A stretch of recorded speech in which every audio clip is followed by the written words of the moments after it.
What if the quickest way to make someone fall for you isn't chasing them, impressing them, or desperately craving their attention?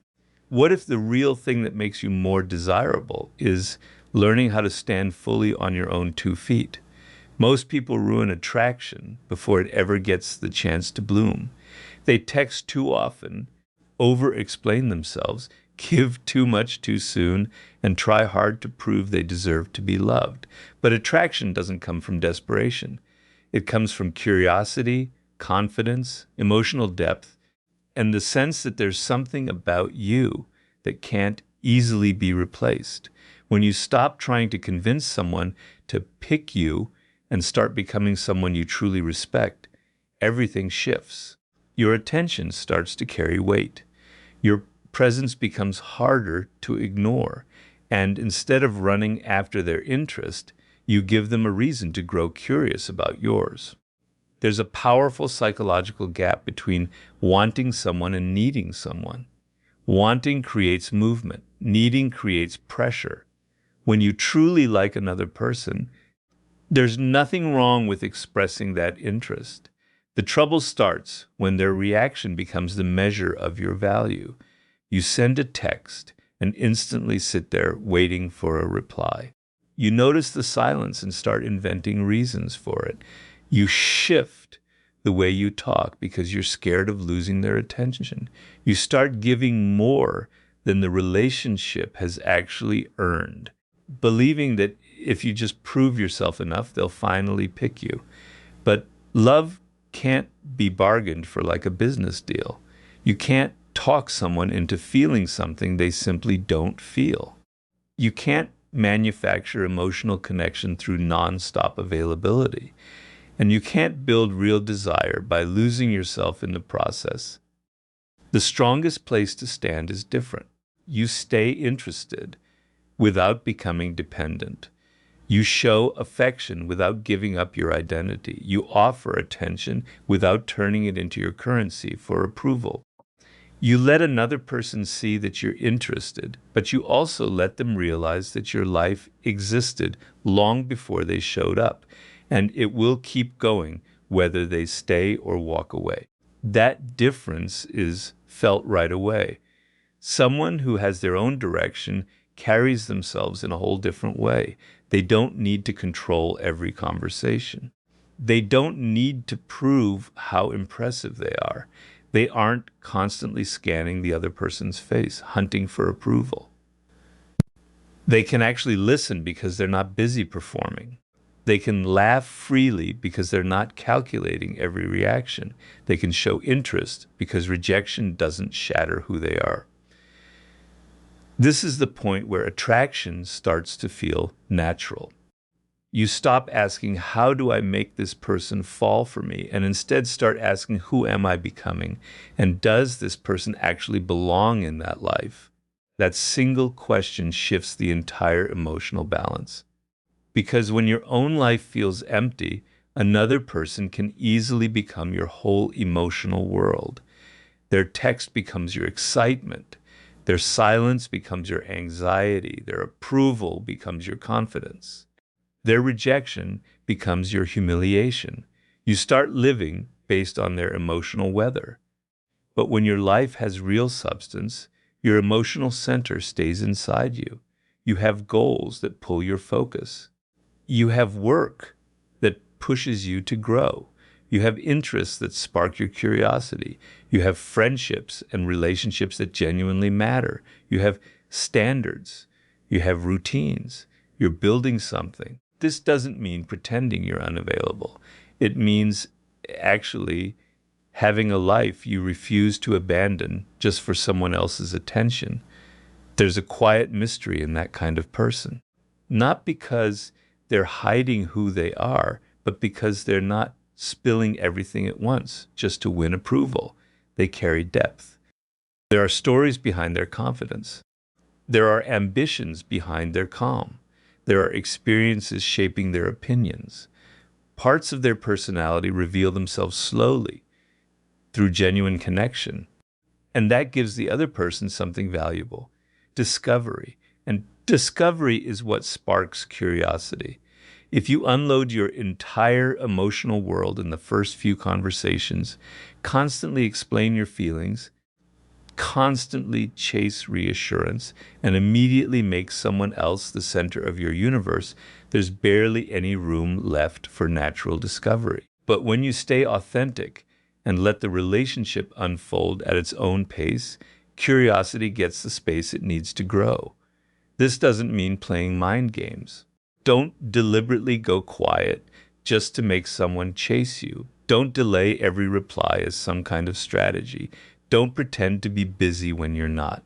Don't manufacture jealousy to force desire. Those tricks might spark short-term emotional reactions, but they never build the foundation of real love. Genuine attraction grows stronger when your actions actually match who you really are. If you're busy, be busy. If you're interested, show it. If you want to spend time together, make the invitation. If they respond well, enjoy that connection. If they don't, take the information without turning it into a personal disaster. That last piece matters the most. You have to get comfortable with the idea that someone you like might not choose you back. Not because you're expecting to be rejected, but because you understand that attraction has to go both ways. This strips the desperation out of your behavior. You're no longer trying to win someone at any price. You're simply finding out whether the two of you truly belong together. And that's a far healthier version of attraction. Think about the difference between someone who says, "Please like me," and someone whose actions quietly say, "I like you, and I'd enjoy getting to know you, but I won't lose myself to make that happen." That second person creates an entirely different emotional experience. Their affection feels like a choice. Their attention feels meaningful. Their presence feels solid. They aren't cold. They aren't arrogant. They're simply secure enough to stay themselves. That security is what makes them attractive, because it lifts the emotional burden off the other person. That person doesn't have to constantly reassure them. They don't have to manage anyone's insecurity. They don't have to prove their interest every single hour of every single day. Instead, both people get the freedom to move toward each other naturally. And freedom is essential to real love. You can build attraction, but you can't force love. You can become more confident, more interesting, more emotionally aware, and more grounded, but the other person still gets to make their own choice. Respect that choice, because the fastest path to becoming more attractive isn't obsessing over making someone fall for you. It's letting go of measuring your worth by whether they do. Build yourself up. Strengthen who you are. Create a life you actually enjoy living. Become someone whose attention carries meaning, because it isn't handed out desperately to just anyone. And when you meet someone you genuinely admire, let them see the real you. Without turning them into the foundation of your identity, the goal was never to make someone unable to live without you. The goal is to become someone capable of loving deeply without losing themselves in the process. And when two whole people choose to walk toward each other, attraction carries something far stronger than manipulation behind it, genuine choice, because the most attractive person isn't the one desperately hoping to be picked. It's the person who has built a life they respect and who can invite someone into it without ever giving that life up.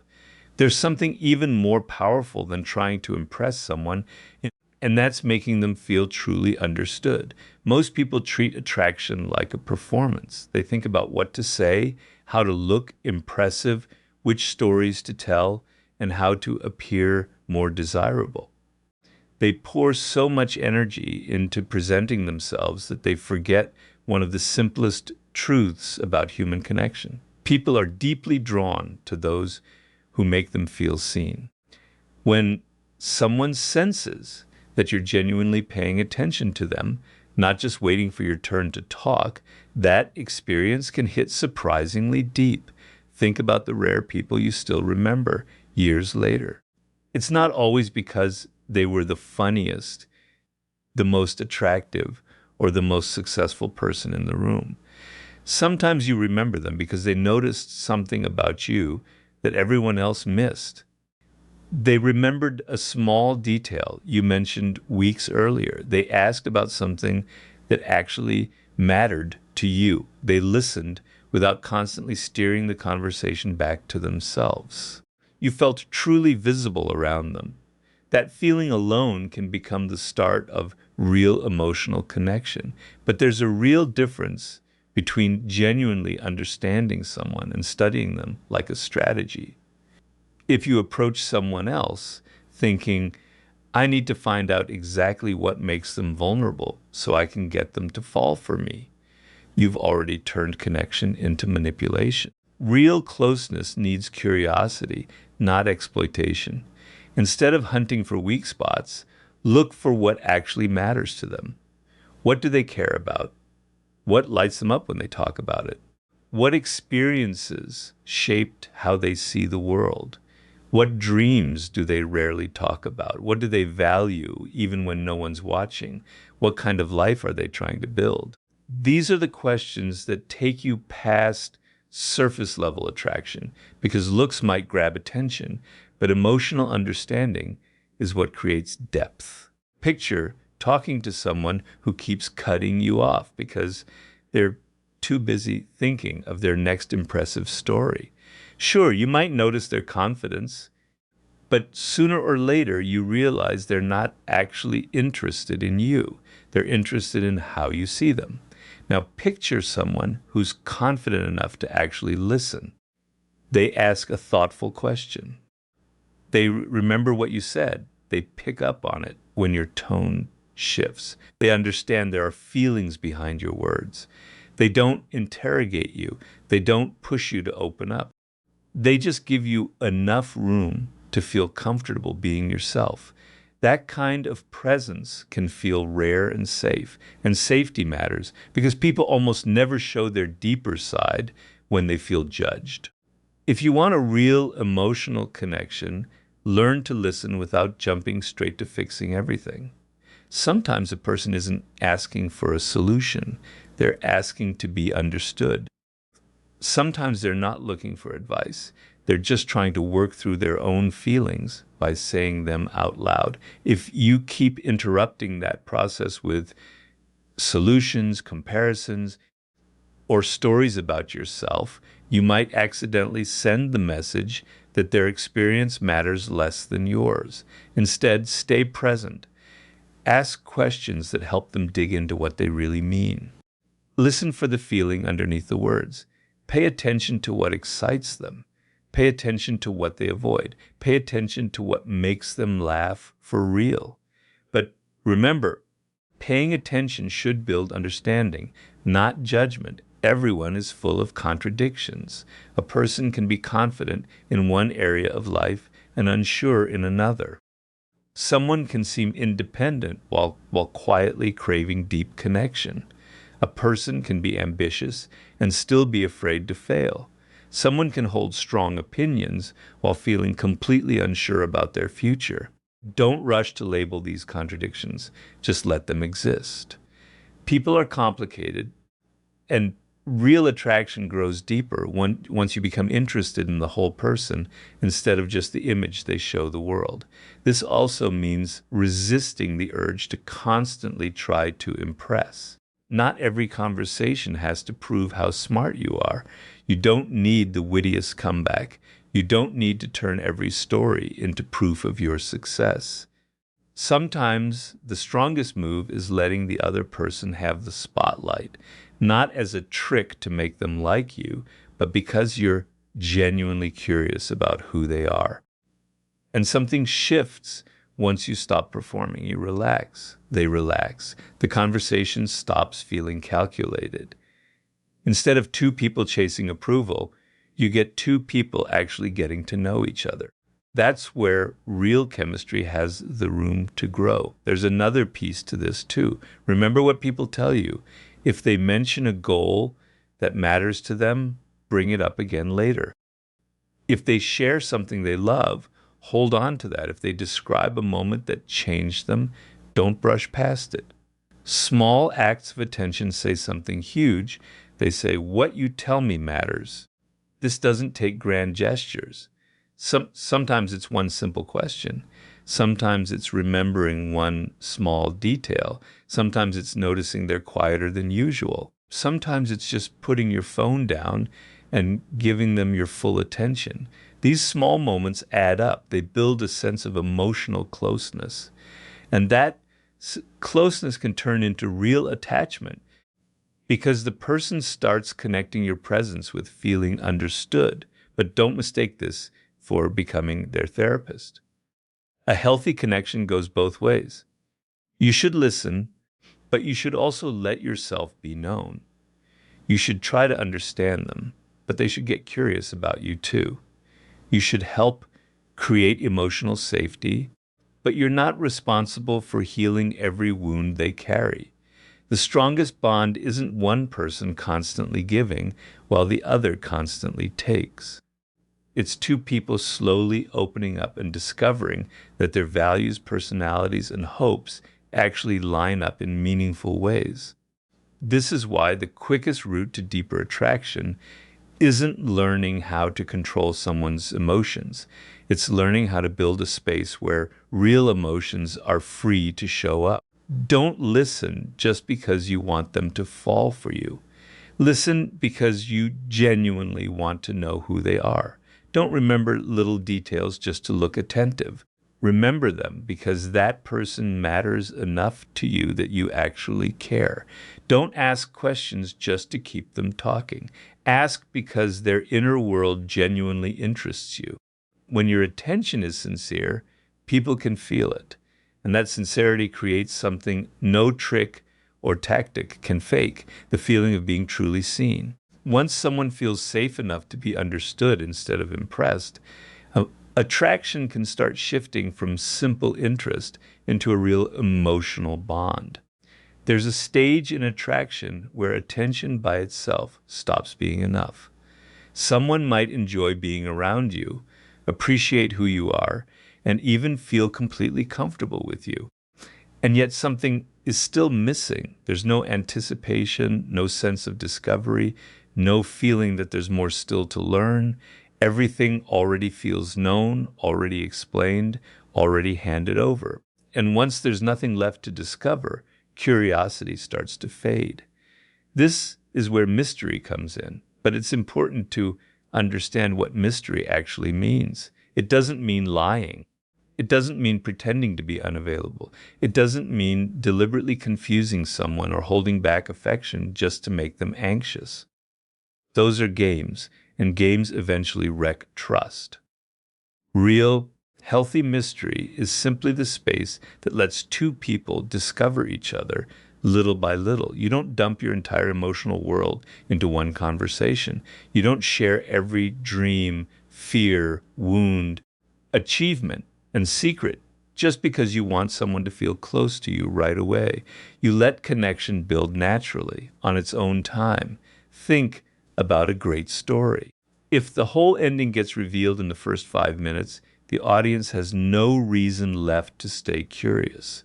What keeps people watching is the slow reveal of characters, motives, conflicts, and possibilities. Human attraction often works the exact same way. When someone meets you, they shouldn't need to understand everything about you right away. They should notice something interesting first, then something unexpected, then another layer after that. Not because you're playing a character, but because you're a real person with real depth. Maybe you care deeply about something they never saw coming. Maybe you have a perspective that surprises them. Maybe your calm exterior is hiding real ambition. Maybe your confidence comes from experiences you don't bring up right away. Maybe your life is full of interests and goals that existed long before they ever met you. These layers are what keep curiosity alive. This is why you should resist the urge to constantly explain yourself every time someone misreads a small thing about you. You don't always need to write a whole defense of your intentions. Sometimes people just need time to watch and see. Your actions will eventually say more than any explanation ever could. The same idea applies to how you communicate. If you're constantly texting just to keep the contact going, you can accidentally erase the natural rhythm of anticipation. Not every thought needs to turn into a message. Not every quiet moment needs to be filled. Sometimes you have something worth saying, so say it. Sometimes you want to invite them somewhere, so do it. Sometimes a conversation just naturally winds down. Let it wind down. The goal isn't to fake scarcity on purpose. The goal is to leave room for real desire to grow on its own. When two people keep separate lives, they naturally bring new experiences back into the relationship. You live your day, they live theirs, you learn something new, they go through something of their own, you pick up a new interest, they discover something that excites them. Then you come together and share those separate worlds with each other. That's what creates real movement in a relationship. There's always something new to talk about, something new to explore, something new to experience together. Now compare that with a relationship where one person instantly turns the other into the center of their entire life. They spend every free moment together. They text nonstop. They expect a reply right away. They want to know every single detail about the other person's day. In the beginning, this can feel intense, but intensity isn't always the same thing as depth. Sometimes what feels like intensity is really just anxiety wearing the mask of passion. Healthy attraction needs space to breathe. This is exactly why you should hold on to your own identity even after you start developing real feelings for someone. Keep your daily routines. Keep growing your interests. Keep showing up for your friends. Keep chasing your goals. Keep learning new things. Keep evolving, not to make the other person wonder where you've gone, but because you were already a whole person long before they showed up. And strangely enough, that independence is what makes the relationship even more valuable. Your time together becomes something you choose, not something you desperately need. Your stories carry more weight because you're still out there living your life. Your personality keeps growing. You stay interesting because you stay connected to your own world. There's another kind of mystery too, one that comes from emotional depth. You don't have to reveal every single reaction the moment it happens. If something catches you off guard, give yourself a moment to sit with it. If something upsets you, wait until you actually understand what you're feeling before you speak up, instead of reacting on impulse. If someone brings up your past, be honest, but you don't have to unload every painful memory before trust has had time to grow. Vulnerability holds real power, but timing still matters. Your deepest parts should be shared once there's mutual trust, not handed over instantly just to feel closer faster. When you open up gradually, the other person earns the chance to go deeper with you. That's what makes intimacy actually mean something. But there's a line you should never cross. Never use mystery as a tool to create insecurity. Never disappear just to make someone anxious. Never try to spark jealousy on purpose. Never give affection one day and pull it back the next just to keep them guessing. That might trigger obsession, but obsession has nothing to do with love. You're not trying to make someone emotionally unsteady. You're simply creating room for real curiosity to grow. That difference matters more than people realize. Manipulation asks, how do I make them scared of losing me? Healthy attraction asks, how do we keep discovering each other while staying free to choose this? That second question is the one that builds something lasting. And remember, mystery goes both directions. Don't get so wrapped up in being interesting that you forget to stay curious about them too. You should want to learn who they really are. Ask about their dreams. Pay attention to how their mind works. Find out what lights them up. Discover what shaped them into who they are. Let them surprise you. Because attraction deepens when both people feel there's still more left to uncover. You're not trying to figure each other out like puzzles to be solved. You're continuing to discover one another as human beings. That's what keeps a connection alive long after that first spark fades. So don't rush into intimacy. Don't spill everything out of fear they'll leave. Don't force closeness just because you crave certainty. Let time do its part in the process. Let actions show who someone really is. Let conversations deepen on their own. Let shared experiences build real memories. Allow curiosity to turn into familiarity, and familiarity to turn into trust. The strongest kind of attraction never comes from hiding who you are.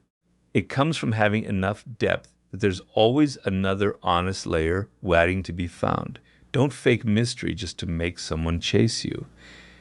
Instead, build a life and a character so rich that genuine connection naturally keeps giving them more to explore. There comes a point in attraction where you have to learn one of the hardest lessons of all. Wanting someone deeply doesn't mean you should turn them into the center of your emotional world.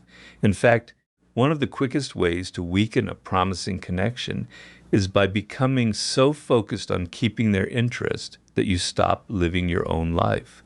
At first, nonstop attention can feel romantic. You want to talk all day long. You want to know what they're up to. You want to reply the second they text. You want proof that their feelings haven't shifted. You start measuring the relationship by how often they reach out, how fast they respond, and how much attention they're giving you. But little by little, that desire can turn into pressure. The other person starts sensing that your emotional stability hinges on their behavior. When they're available, you feel calm. When they get busy, you get anxious. When they need space, you read it as rejection. When they don't respond how you expected, you start wondering what you did wrong. This is the point where wanting someone turns into needing them, and needing them can destroy the very freedom attraction depends on. You have to understand the difference between emotional connection and emotional dependence. Connection says, I value you. I love spending time with you, and I want to build something real together. Dependence says, I need your attention to feel okay, and I'll change who I am just to keep you from leaving. The first builds intimacy. The second builds pressure. This is exactly why you need to hold on to your own center, even once you're deeply drawn to someone. Keep chasing your goals. Keep spending time with the people who matter to you. Keep growing your interests. Keep taking care of your body and your mind. Keep learning.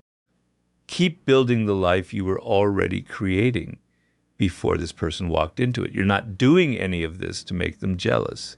You're not pretending to be unavailable. You're not trying to make them chase you. You're simply refusing to lose yourself.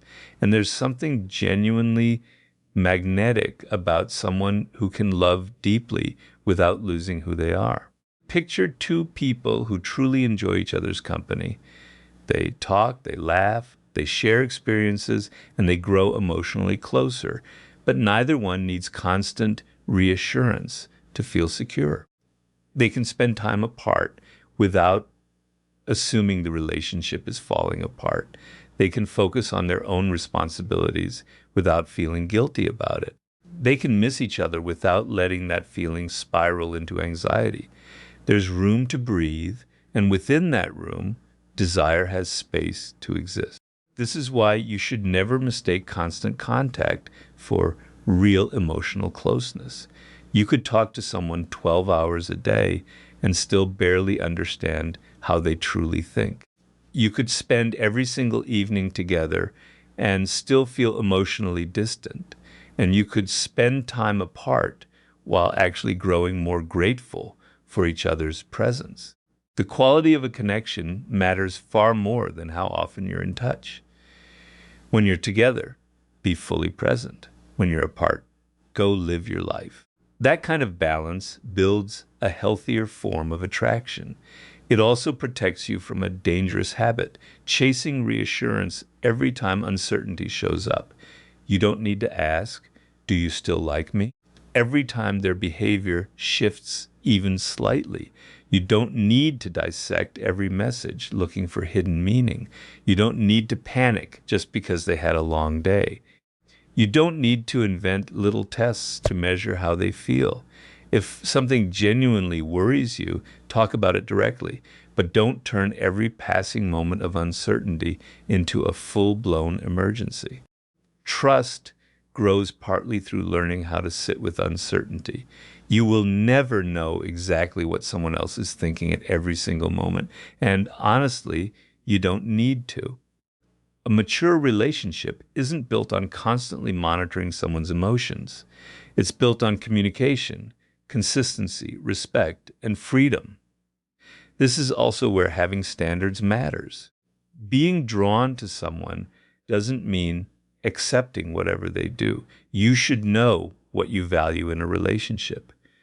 You should know what kind of communication you actually need. You should know what behavior you refuse to accept. You should be able to say no. You should be able to disagree. You should be able to walk away from something that isn't healthy for you. Because if you become so afraid of losing someone that you put up with anything, you're no longer building love. You're just holding on to attachment. An attachment without standards eventually turns into resentment. Real attraction grows stronger when both people understand they're choosing each other freely.